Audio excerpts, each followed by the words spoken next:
د برېښنا دا سرچینه چې د زرګونو کندهاریانو هیلې ورسره تړلې دي.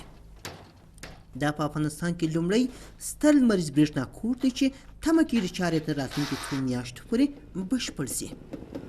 په دې برېښنا کور کې تولیدېدونکې برېښنا به د کندهار صنعتي پارک ته ورکړل شي.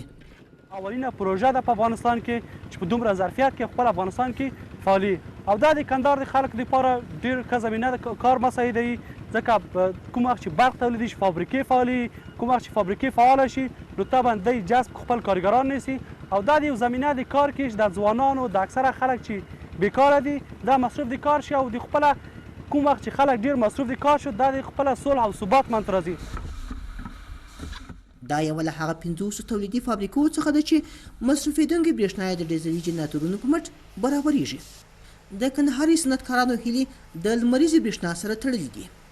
دوی تمه ښیي چې د سولر برېښنا په برابرولو سره به په دغه صنعتي پارک کې بندې فابریکې بیا ځلې فعاله او شمېر به یې سلګونو ته لوړ سي. 40 میګاواټه برق چیرې دلته موږ ته پاکستاناتي ته راکول سي موږ پیلن په دغه 8 میګاواټه باندې 1200 کسه په کار اچولي دي.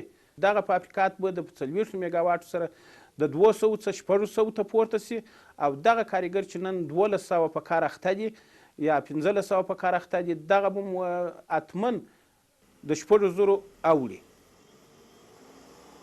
دلته کندهار کې د سولر برېښنا د 2 پروژو چارې روانې دي.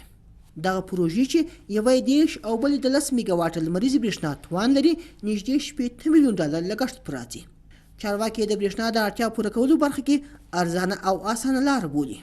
لنډمهاله پروګرام او ډېره ښه لاره یې سولر برېښنا ده ځکه چې ډیزلي برېښنا موږ ته ډېر قیمت تمامیږي. دا اوس هم موږ 1 کیلوواټ برېښنا صنعتکارانو ته په 6.15 پوله چې یعنې 6 افغانۍ 15 پوله ورکوو په کیلوواټ لیکن موږ تمامیږي په 6 افغانۍ چې دا د برېښنا شرکت سبسایډي ورکوي. د کجکي د برېښنا بند د کندهار او هلمند د برېښنا برابرولو برخه کې یو بل سرچینه ده. دغه بند پراختیایي چارې پیل شوي چې په بشپړېدو سره به د دغه بند د برېښنا د تولید کچه 150 میګاواټ ته لوړه شي.